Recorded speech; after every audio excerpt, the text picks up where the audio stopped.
if the silence of a woman became sharper than the overseer's whip? What if one act of defiance in a single night could split open the lie that obedience was eternal? Alabama, 1858. The soil was heavy with cotton.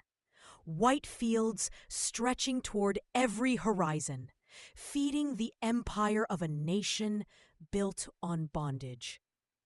In the big house, the master's family prepared for another season of profit, their ledgers swelling with numbers, their sermons swollen with hypocrisy. They believed the order of things unshakable. God above, master beneath him, slaves chained at the bottom. But in the quarters, the world cracked differently. Shackles clinked like prayers denied.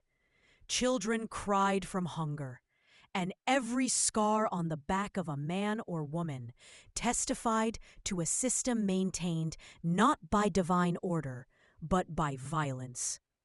Overseers were its cruel enforcers, men paid to keep order with lash and rifle. Men who broke bodies as casually as they broke stalks of cane. Among those forced to endure was Lydia. She was young, but her silence was not born of surrender. Her arms carried the strength of long days in the fields. Her eyes carried the memory of a mother sold away, a brother buried in red clay after fever. Her voice, when she spoke, trembled not with fear, but with a quiet fire. She had learned early that survival was endurance, but endurance alone could not erase humiliation. The overseer watched her closely, too closely. His gaze was not only cruel, but hungry, his threats more personal than the whip. In the quarters, women whispered warnings, prayed she might escape his attention. But Lydia carried something else inside her, the certainty that even the most powerful man could bleed. And soon, she would prove it. The year was 1858, and Alabama stood at the height of its cotton empire. The riverboats groaned under the weight of bales, carrying the South's white harvest to distant markets, while the planters declared themselves kings. Their houses rose in false grandeur, white columns meant to imitate Rome, wide porches where masters sipped bourbon and spoke of Providence. Behind that facade, however, the fields bore the truth. Endless rows of cotton, bent backs, cracked hands, the lash snapping like thunder. The plantation where Lydia lived sprawled along the Black Belt, its soil rich, its air heavy with dust and sweat. At its center stood the big house, painted white but stained with arrogance.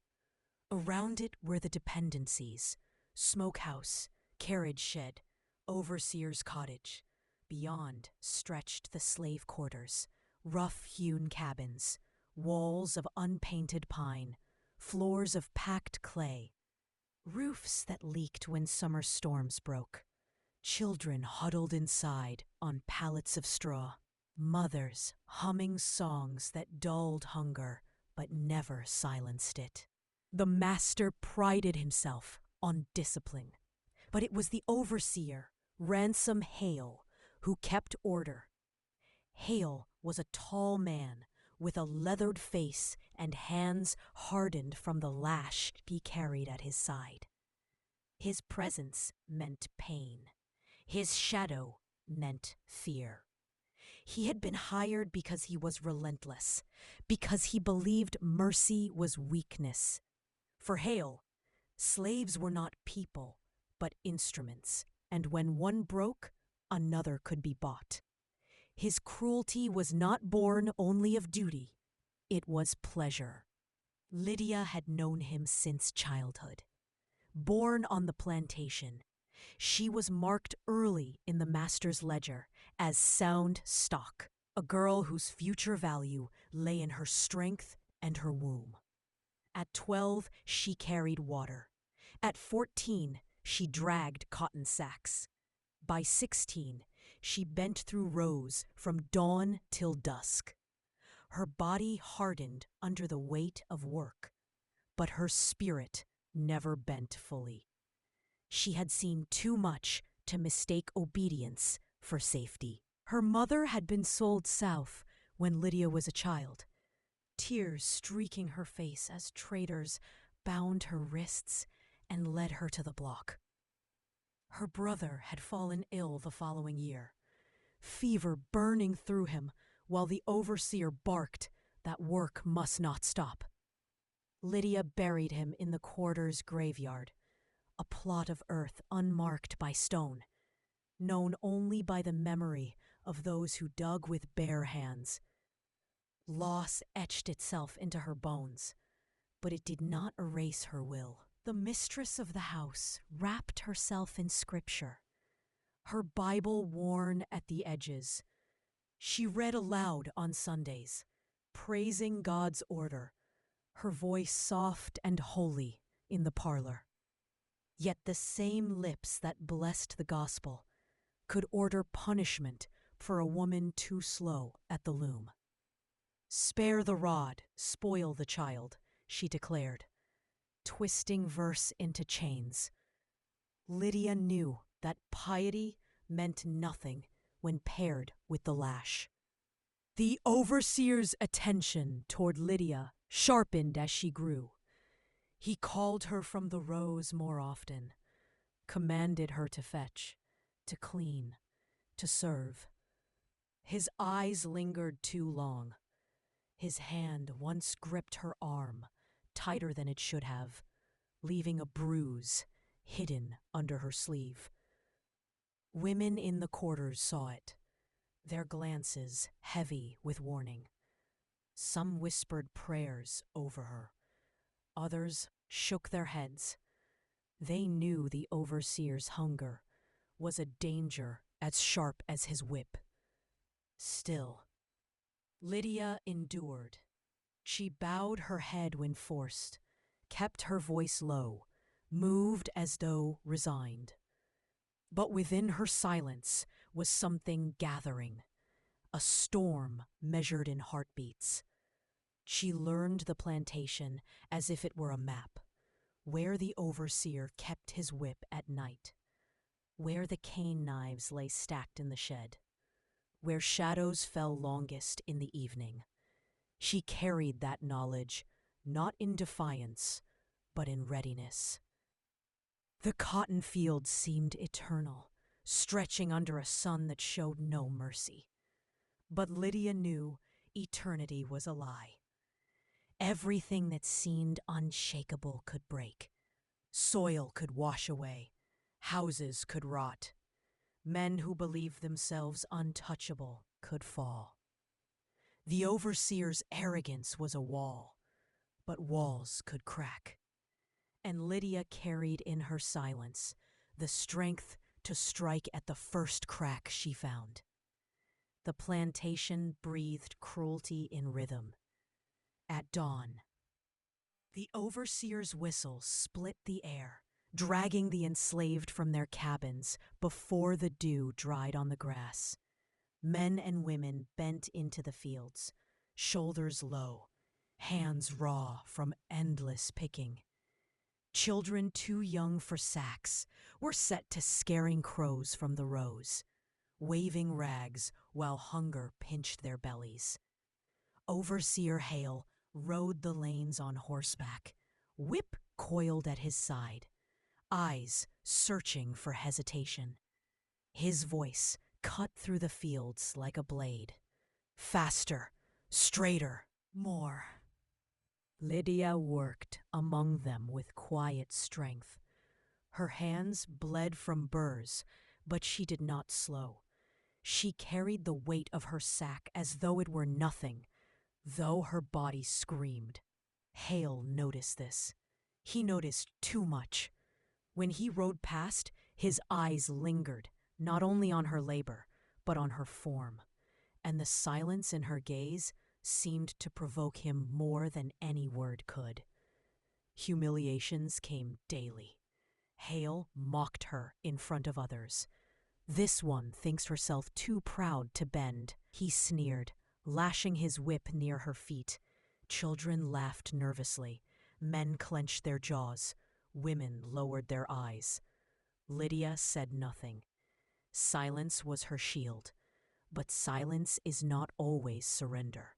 Sometimes it is the gathering of thunderclouds. At night, the quarters whispered. Women sang low hymns, blending sorrow with strength. Men carved small trinkets of wood to remind themselves of life beyond chains. Old ones spoke of Africa in fragments, memories blurred but carried like flame in ash. Lydia listened. She heard the rhythm of endurance, but she also heard despair. Too many believed nothing could change. Too many feared Hale's lash more than they feared death. She remembered her mother's sail, her brother's grave. She remembered the bruise Hale's hand had left on her arm, and the way the women's eyes filled. Hale's cruelty deepened. He began pulling her from the fields for tasks inside the overseer's cottage. Fetching water, cleaning boots, carrying logs. Each command was an excuse to keep her near. His voice sharpened when she avoided his gaze, his anger rising when she answered only with nods. "You'll learn to look at me," he said once, slamming a boot against the floor. She did not look. Silence again. But inside her chest, her heart beat like a drum. The quarters saw what was coming. One night, Ruth, an older woman with gray at her temples, pulled Lydia aside. "Child," she whispered, "if he presses too far, you run. Don't fight. Don't give him reason.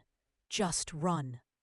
Lydia nodded, but in her heart, she knew she would not run. Running meant leaving her dignity behind. Running meant leaving her mother's memory unavenged. The small conflicts gathered like sparks, a lash across her back for moving too slowly, a shove against the wall when she carried water too carefully, a laugh in her ear when he brushed too close. Each moment added weight to her silence, pressing it into something sharper. Then came the catalyst. It was late summer, the fields heavy with cotton, the air thick as syrup. The master and mistress had gone to Montgomery for a gathering, leaving Hale with full command. His power swelled unchecked, his cruelty unbound. That evening, after the fields emptied, Hale ordered Lydia to remain behind. She knew what it meant. The quarters watched her walk toward the cottage, their eyes dark with dread. Whispers rose like wind in the trees. Prayers, warnings, silence. She walked steadily, her back straight, her steps unhurried. Inside her chest, the storm had gathered fully. The cottage smelled of tobacco and sweat. Hale stood with whip uncoiled, his face flushed from whiskey. "You're mine tonight," he said, voice thick with hunger and rage. He reached for her arm. Lydia's eyes did not lower this time. She looked at him, steady, unflinching. The silence she had carried for years broke, not with words, but with action. Her hand closed around the cane knife she had hidden beneath her apron, its blade small but sharp, taken earlier from the shed where Hale never thought to lock it. The room narrowed to two bodies, the overseer, swollen with power, and the woman he had mistaken for helpless. Outside, the quarters held their breath. What followed would not be obedience. What followed would be defiance. The storm had arrived. The overseer's cottage glowed dimly, one lantern swaying above the rough wooden table.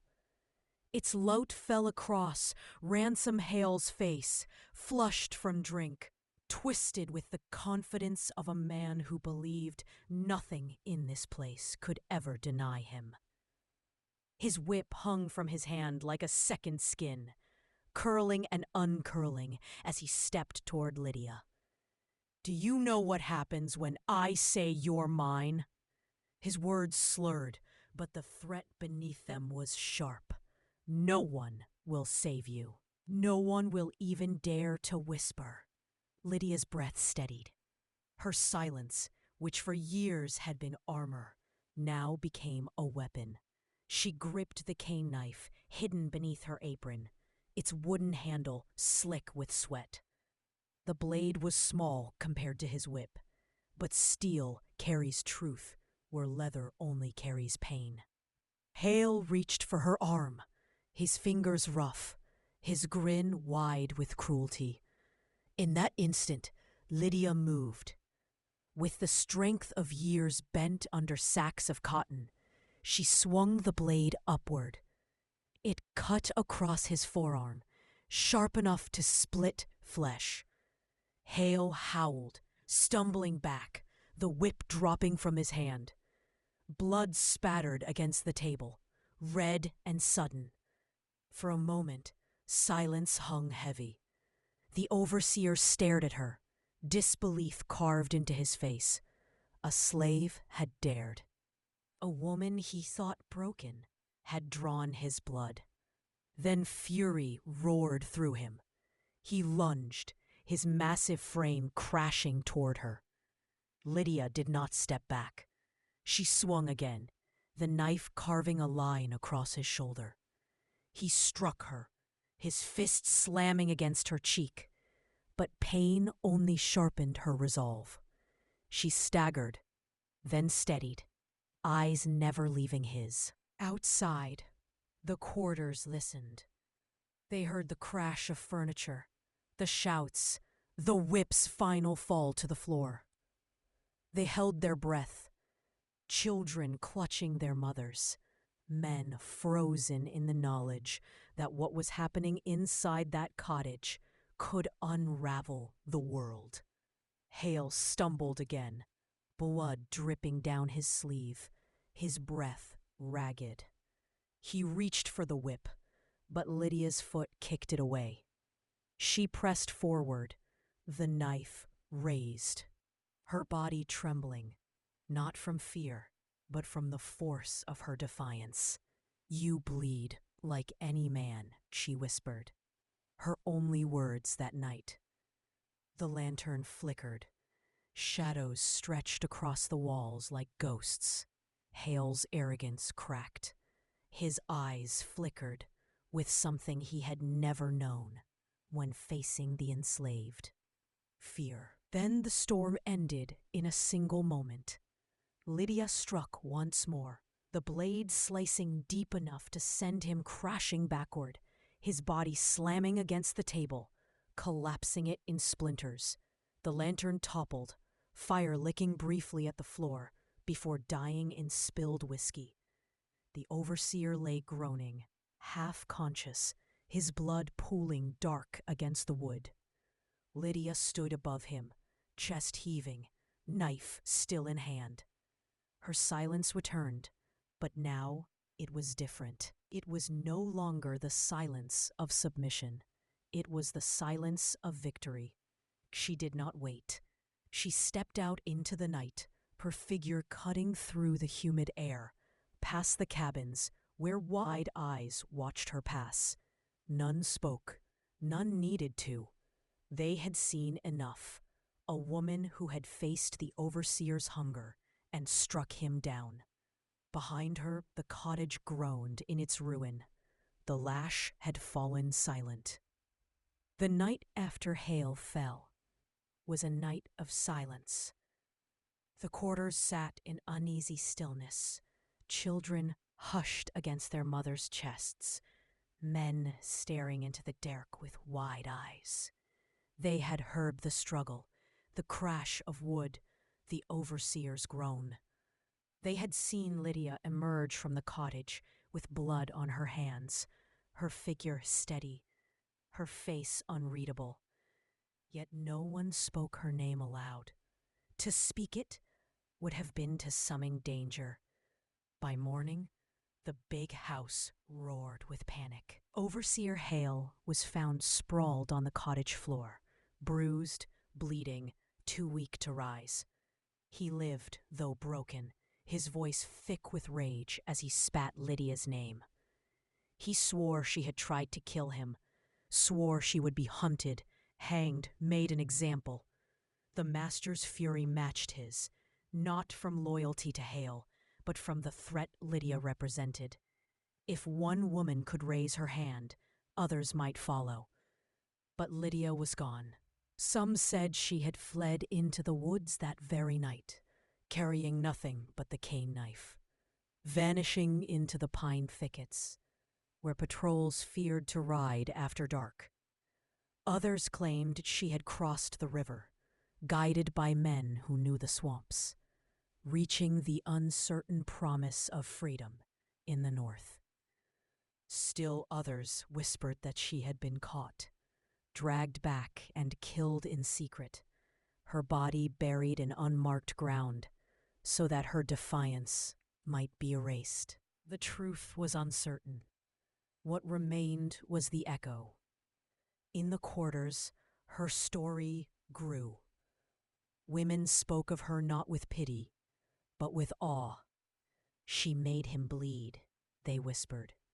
She showed him he was flesh, not God.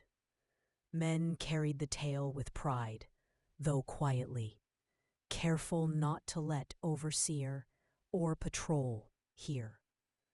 Children listened with wide eyes, learning that chains did not erase courage.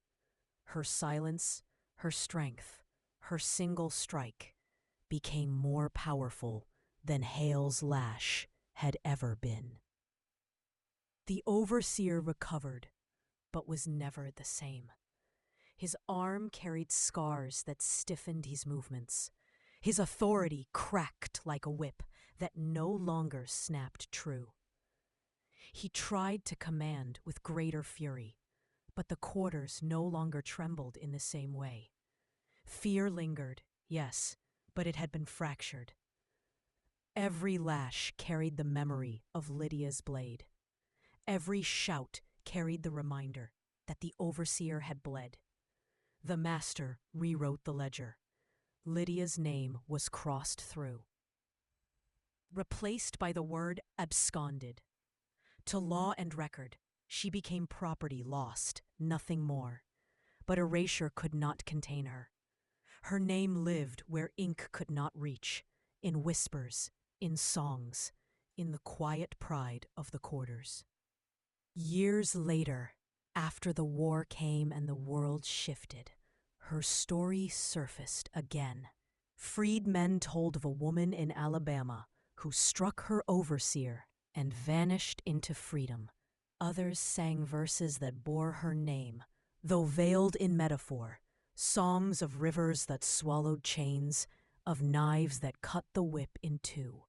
Even generations later, visitors to the ruins of the plantation spoke of strange things.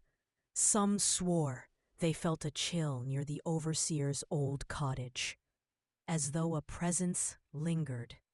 Others claimed to hear the sound of a blade striking wood in the night, echoing faintly through the trees.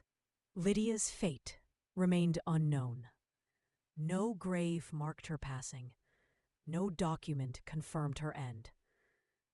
But perhaps that was fitting, for her life was not meant to be contained in ledgers or laws.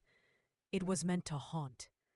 And so her story remains not in the certainty of history, but in the power of a question. Did Lydia escape into the free winds of the north? Or does she still walk the fields of Alabama, silent, unbroken, carrying the memory of her blade?